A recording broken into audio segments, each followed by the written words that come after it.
ఎందుకలా చూస్తున్నావు భీమరావు? చప్పట్లు కొట్టించుకునే పని చేసావు నువ్వు. చెత్త ఎంత బాగా శుభ్రం చేసావో చూడు. అద్భుతం.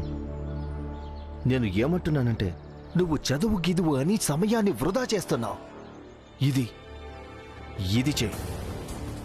నీ జాతి చేసే వృత్తి ఇది నీ రక్తంలోనే ఉంది. ఇది చెయ్యి. డబ్బు సంపాదించు, పండగ చేసుకో. ఏమంటారు సార్? నిజమే, నీకు ఉద్యోగం పక్కా. రోజు పొద్దున్నే లేచి మీ వీధిలోని దారులన్నీ శుభ్రం చేయాలి, సరేనా?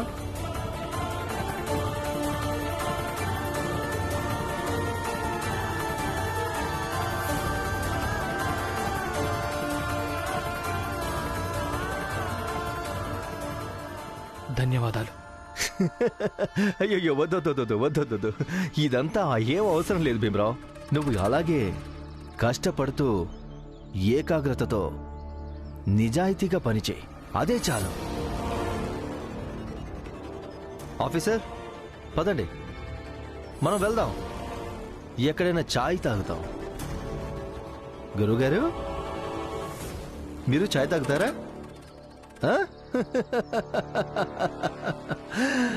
పదండి.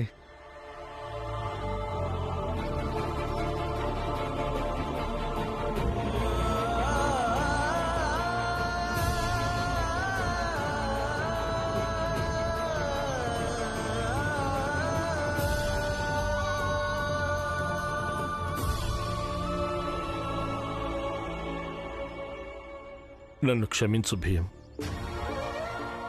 ఏ సమాజం నీ విషయంలో అన్యాయం చేస్తుందో, ఏ సమాజం నిన్ను అనుక్షణం అనాదరిస్తుందో అదే సమాజంలో నేను కూడా ఒక సభ్యుడు. ఇప్పుడు కేవలం మొత్తం ఈ సమాజం తరఫున నీకు క్షమాపణ చెప్పటం తప్ప నా చేతిలో ఇంకేమీ లేదు. గురువుగారు, మీరంత మాట అనకండి. మీరు కూడా ఇదే సమాజంలో ఒక సభ్యుడు అన్నది నిజమే. కానీ ఇక్కడ ఏదైతే జరిగిందో అదంతా వాళ్లే చేశారు. వాళ్ళు చేసిన తప్పులో మీకైతే ఎలాంటి భాగం లేదు కదా. మరి మీరు మిమ్మల్ని దోషిగా ఎందుకని భావిస్తున్నారు? లేదు భీం, నేను కూడా ఒక దోషినే. ఎందుకంటే ఈ సమాజం చేసే తప్పుని నేను సరిదిద్దలేకపోతున్నాను.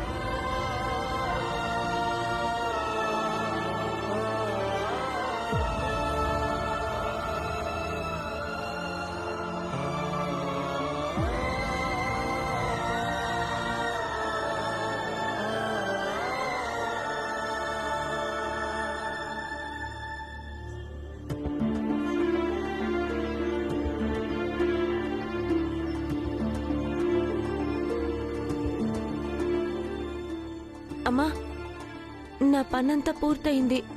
నేను శంకర్ని వెతకడానికి వెళ్తాను. వెళ్ళు తల్లి, వెళ్ళి శంకర్ని వెతుకు. రమా, మీరా?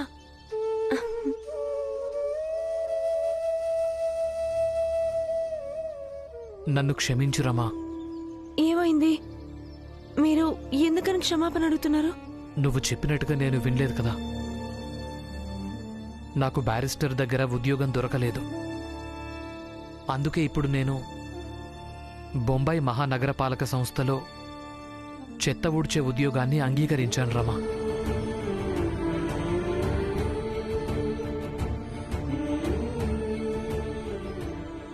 ఏంటి అసలేమంటున్నారు మీరు?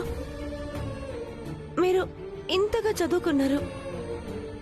లేదు, మీరా పనిచేయడానికి వీల్లేదు. ఆయన మీరే చెప్పారు కదా, అది రోడ్డు మీద వెళ్లే ఒక కుర్రాడు కేవలం మీ కథ అంతా విని ఇంట్లో వాళ్ళతో గొడవ పడుతూ చదువుకున్నాడని. ఆలోచించండి, ఒకవేళ అబ్బాయికి తన నాయకుడు చదువుకని చెత్తెత్తే పనిచేస్తున్నాడని తెలిస్తే అప్పుడు తను ఏమనుకుంటాడో చెప్పండి. ఇంకేం చేయగలను రమా? నువ్విక్కడ అంట్లు తోమే పని చేస్తున్నావు. ఇక శంకర్ ఇంకా చిట్టి నా కోసం ఉద్యోగం వెతుక్కోవడానికి వెళ్ళిపోయారు.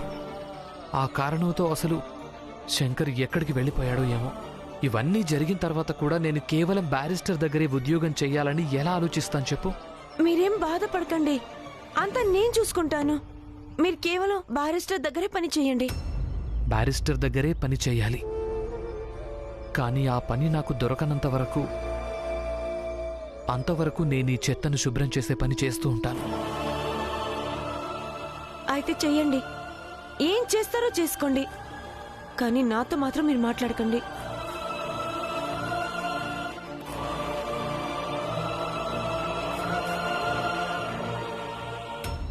ఒకవేళ మీరు కొంచెమైనా నా మాటకు విలువిస్తే మీరు ఆ పని చేయడానికి వీల్లేదు.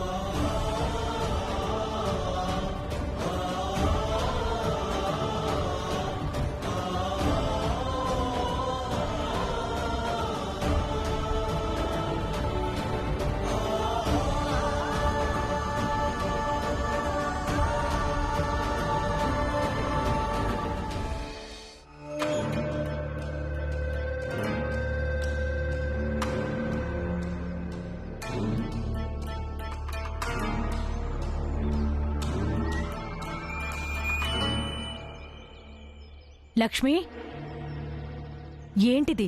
నువ్వేం చేస్తున్నావు? మీరేం చేస్తున్నారో నేను అదే చేస్తున్నాను పిన్ని. కానీ నువ్వెందుకిలా చేస్తున్నావు? చేస్తాను. ఒకవేళ మీకు తప్పుగా అనిపిస్తుందనుకో పిన్ని, భీమ్రావ్ ఇంకా రమను రానివ్వండి. ఇక్కడ మధ్యలో ఒక గోడ కట్టమని వాళ్ళకి చెప్పండి. మీరిద్దరూ ఒక్కటిగా ఉంటే ధైర్యం పెరిగిపోతుంది. ఇందులో ధైర్యం పెరగడం ఏముంది వదినా? మధ్యలో గోడ లేదు, అందుకే ఇటు చెత్త అటు చెత్త అవుతూనే ఉంటుంది. మీరంతగా మనసులో ఎందుకు పెట్టుకుంటున్నారో ఏంటో మరి. జిజాబాయ్, నువ్వు లక్ష్మిలాగే చేతిలో చీపురు తీసుకుని అలాగే మన ఇంటి భాగంలో ఎన్ని సాలిగూళ్ళున్నాయో అవన్నీ శుభ్రం చెయ్యి. నాకు ఒక్క సాలిగూడు కూడా కనిపించడానికి వీల్లేదు. ఇల్లు మొత్తం శుభ్రంగా ఉండాలి. ఏంటి ఏం చూస్తున్నారు? మర్చిపోయారా? నేను మీ మావయ్యకు అలాగే నీ భర్త చెల్లెల్ని. వెళ్ళండి, మొదలు పెట్టండి. ఇప్పుడు నేను మీ ఇద్దరికీ చూపిస్తాను ఇంటి పెద్ద అయినందుకు ఎంత అధికారం ఉంటుందో. వెళ్ళండి.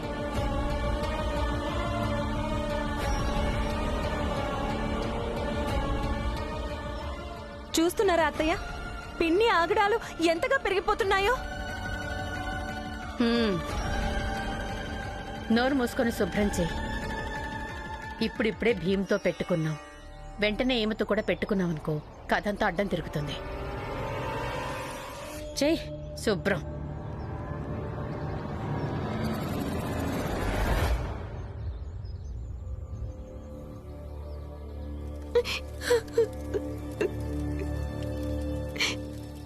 రమా, ఏమైంది రమా? ఏడుస్తున్నావెందుకు? ఏమైందో చెప్పమ్మా. శంకర్ చనిపోయినట్టు సాక్ష్యం ఏమైనా దొరికిందా?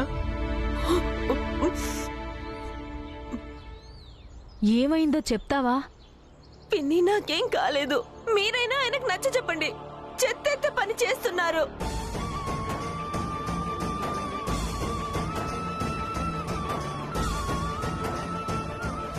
భీమ్ చెత్త శుభ్రం చేస్తాడా? ఇది సరైంది కాదు. దలి అమ్మా, చెత్తను శుభ్రం చేయనివ్వు మన భీమ్ను. ఒకవేళ చెత్త శుభ్రం చేయకుంటే ఆ తర్వాత ఈ ఉద్యోగం కూడా దొరకదు.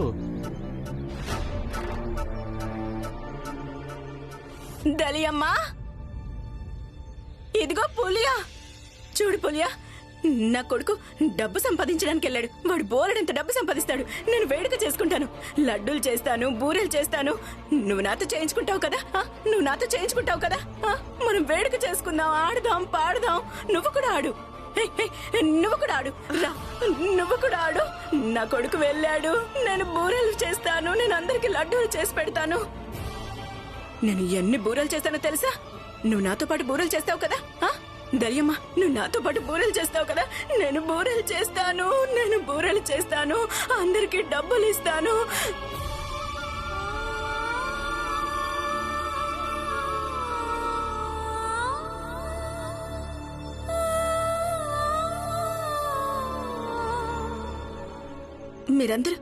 మీరందరూ నన్ను ఎందుకలా చూస్తున్నారు? ఆ? కమలాన్ని నువ్వు సంభాళించుకో. నీ కొడుకు చనిపోయాడు. ఏయ్, నీకేమైనా పిచ్చి పట్టిందా? నా కొడుకు చనిపోలేదు, వాడిప్పుడు వస్తాడు.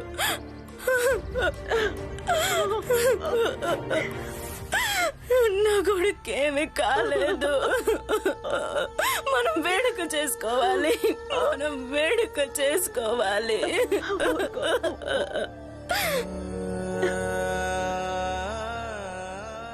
భీమ్, భీమ్, చూసావా? వీళ్ళందరూ అంటున్నారు నా కొడుకు మళ్ళీ తిరిగి రాడని.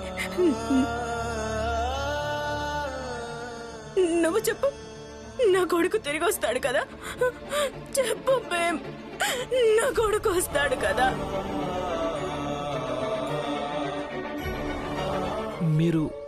మీరిప్పుడు శాంతంగా ఉండండి.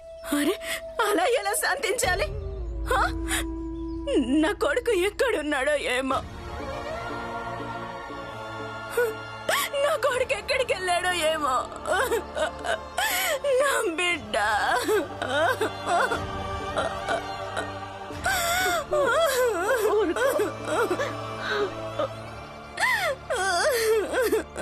భీమ్, ఈరోజు నేను నీకు ఒక మాట చెప్తే నీకు తప్పుగా అనిపిస్తుంది, కానీ నేనేం చెప్పాలనుకుంటున్నానో అది నీకు చెప్తాను. ఈరోజు మొత్తం నీ కళ్ళ ముందే ఉంది. బహుశా ఇది నీకు మొదటిసారి కావచ్చు, కానీ నాకు మాత్రం కొత్త కాదు. నేను నీకంటే వయసులో పెద్దవాణ్ణి. ఇలాంటి సంఘటనలు ఎన్నో చూశాను. ఇక అలాంటి సంఘటనల్లో మన జాతి పిల్లలే చనిపోతూ ఉంటారు.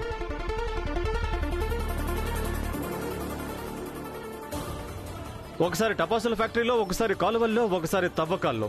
3-4 రోజులు చర్చ, ఆ తర్వాత మొత్తం సద్దుమరిగిపోతుంది.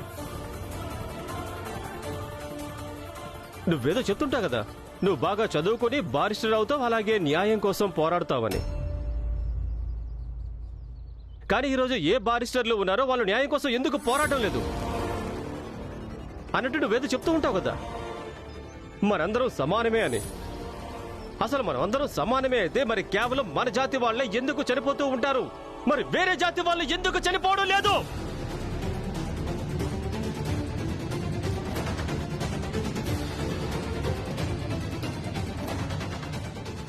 అందుకే చెప్తున్నాను భీమ్,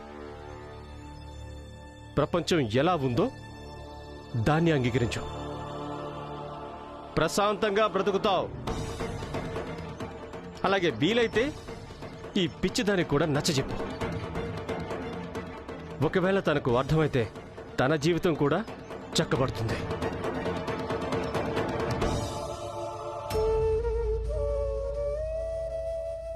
హితేష్ బాబాయ్, ఈరోజు మీరు నిజం మాట్లాడారు. మీరేం చెప్పారో అలా ఈ రోజు వరకు జరుగుతూ వస్తుందేమో. ఈసారి కాదు. ఈ సంఘటన మనం మరచిపోకూడదు, అలాగే ఎవ్వరినీ మరచిపోనివ్వకూడదు. ఈరోజు చెప్పడానికి నా దగ్గర ఏమీ లేదు, కానీ నా దగ్గర ధైర్యం ఉంది. దాంతో ఈమెకు న్యాయం దొరకొచ్చు. నేను పూర్తిగా ప్రయత్నం చేస్తాను.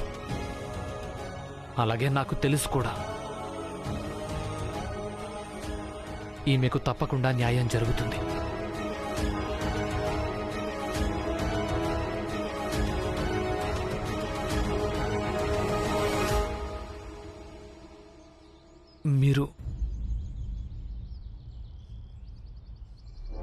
మీరు నా వెంట రండి.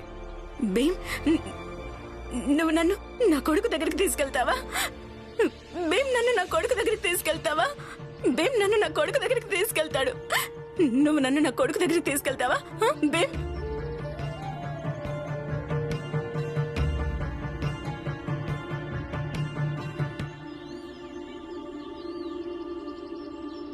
ఎంత వెతికినా పని దొరకట్లేదు. ఇప్పుడు అసలు ఏం చేయాలో ఏమీ అర్థం కావట్లేదు. కానీ బాబాయ్, పని వెతకడం తప్ప ఇంకేం చేయగలం? ఎందుకంటే మన చేతిలో ఉంది ఇది ఒక్కటే.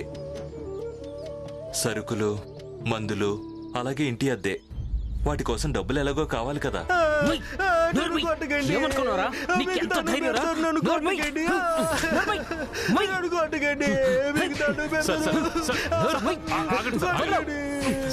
మీరేం చేస్తున్నారు? సార్ కొట్టకండి. ఇలా ఒకరిని కొట్టడం సరైంది కాదు.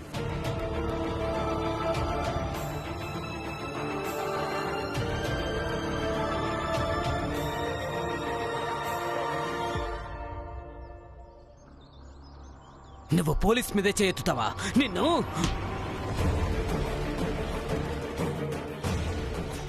నేను రిటైర్డ్ మిలిటరీ ఆఫీసర్ రామ్జీ సక్పాల్ని. నేను కూడా మిలిటరీలో పనిచేశాను. కానీ ఇలా ఒకరిని కొట్టడం తప్పు. నువ్వు రిటైర్డ్ మిలిటరీ కదా, నీ సంగతి ఇప్పుడే చెప్తాను. నువ్వు ఇక్కడే ఉండు. ఆంగ్లేయ పోలీస్ మీదే చేతుతావా? నిన్ను వదిలిపెట్టను.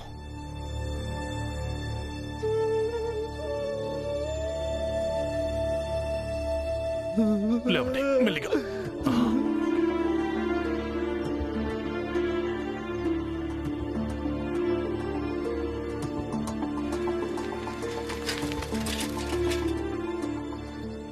రండి,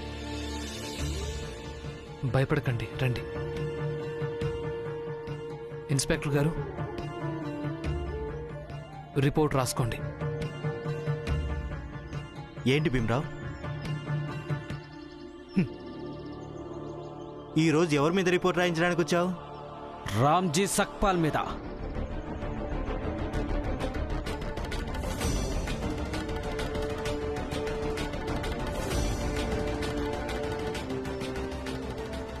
మా నాన్న ఏం చేశారు? నా మీద చెయ్యెత్తాడు. ఏంటి, రామ్జీ నీ మీద చేయెత్తాడా? నాన్న అకారణంగా ఇతని మీద చెయ్యి ఎత్తి ఉండరు. సరే, రాస్తాను. ముందు రామ్జీ సక్పాల్ కొడుకు రిపోర్ట్ రాసుకుంటాను. భీమరావు, ఈరోజు ఎవరి మీద? సార్, మీ పోలీస్ వ్యవస్థ మీద, అలాగే ఫ్యాక్టరీ యజమానుల మీద కూడా. వాళ్ళ ఫ్యాక్టరీలకు చిన్నపిల్లలు పనిచేయడానికి వెళ్తూ ఉంటారు, అలాగే అక్కడ చనిపోతూ ఉంటారు కూడా. అయినా యజమానులు కనిపించరు. ఇక వ్యవస్థ మీద ఎందుకంటే వ్యవస్థ ఈ చిన్న చిన్న పిల్లలు పనిచేయకుండా ఎందుకు ఆపలేకపోతోంది? ఏయ్ భీమరావు, నేనేం ప్రభుత్వాన్ని కాదు. అలాగే ఫ్యాక్టరీ యజమానులు మీ ఇంటికి రారు. అలాగే మీ పిల్లల్ని పనికి కూడా పంపించమని చెప్పరు. మీరే స్వయంగా మీ పిల్లల్ని డబ్బు కోసం పంపిస్తుంటారు. ఇక చిన్న వయసు పిల్లలు పనిచేయడం చట్ట ప్రకారం నేరం కాదు. ఇక ఒక సంఘటన గురించి ఆధారాలు లేకుండా మేము నేరస్తులను ఎలా చేయగలం? ఎవరో ఒకరు బాధ్యత తీసుకోవాల్సి ఉంటుంది కదా సార్. మీరు రిపోర్ట్ రాశారు అంటే అది ఒక కేసు అవుతుంది. అది న్యాయస్థానానికి వెళ్తుంది. దాని గురించి చర్చ జరుగుతుంది, వాదన జరుగుతుంది. ఎవరికి తెలుసు, ఏదైనా ఫలితం కూడా బయటపడుతుందేమో. మీరు రిపోర్ట్ రాసుకోకుంటే కేసు ఎలా అవుతుంది సార్? నువ్వు ఎక్కువగా మాట్లాడుతున్నావు. ఇక వెళ్ళి ఇక్కడి నుంచే. ఇక నువ్వు రాయించు రామ్జీ ఏం చేశాడో. చూడండి సార్, నేనేమంటున్నానంటే. నోరు మూసుకో. ఇక్కడ కావాలని అరుస్తున్నావా? నేను ఇప్పుడు మీ నాన్న మీద రిపోర్ట్ రాసుకోకూడదు అనే? నేను అలా చెప్పడం లేదు సార్. ఈయనేం చెప్తున్నారో అది కూడా రాసుకోండి, కానీ నేనేం చెప్తున్నానో అది కూడా రాసుకోండి. భీమ్, నువ్వు నన్ను ఎక్కడికి తీసుకొచ్చా? నువ్వు నన్ను జగ్గి దగ్గరికి తీసుకెళ్తానన్నావు కదా. నేను ఇంట్లో బూరెలు కూడా చెయ్యాలి. నువ్వు తొందరగా పద. అలాగే వెళ్దాం, తప్పకుండా. మీరు శాంతించండి.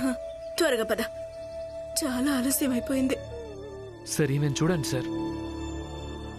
తన కొడుకు చనిపోయిన బాధలో ఈమె పూర్తిగా పిచ్చిదైపోయింది. భీమ్, జగ్గి చనిపోలేదు. వాడు ఫ్యాక్టరీకి వెళ్ళాడు. వాడు డబ్బు సంపాదించడానికి వెళ్ళాడు. వాడు డబ్బు తీసుకొని వస్తాడు కదా. అవునవునవును, తప్పకుండా వస్తాడు, తప్పకుండా వస్తాడు. త్వరగా పద, నాకు ఆలస్యం అవుతుంది. నేను ఇంకా అందరికి విందు కూడా ఇవ్వాలి. ఈవిడ పరిస్థితి చూస్తుంటే కూడా మీకు అనిపించటం లేదా సార్? చట్ట ప్రకారం ఈమెకు సహాయం చేయడం మంచిది అని. నువ్వెందుకు అర్థం చేసుకోవడం లేదు? ఇది అంత తేలిక కాదని తెలుసు సార్. ఎవరో ఒకరైతే గొంతెత్తాల్సి ఉంటుంది కదా. నేను ఇంకా మీరు కలిసి గొంతెత్తామంటే బయట ఉన్న కష్టాలన్నీ తేలికైపోగలవు కదా. అసలు నువ్వెందుకు శ్రమ తీసుకుంటున్నావు? చిన్న చిన్న పిల్లలు పనిలోకి వెళ్తారు, డబ్బుల్ని సంపాదిస్తారు కూడా. వాళ్ళ అమ్మా నాన్నలు సంతోషిస్తారు, పిల్లలు కూడా సంతోషిస్తారు. కానీ నువ్వొక్కడే బాధపడుతున్నావు. మీరన్నది నిజం కాదు సార్. ఆడిపాడే వయసులో తను ఫ్యాక్టరీకి వెళ్ళి పని చేయాలని ఏ పిల్లాడు కోరుకుంటాడు చెప్పండి? ఏదో ఒకటి చేద్దాం సార్.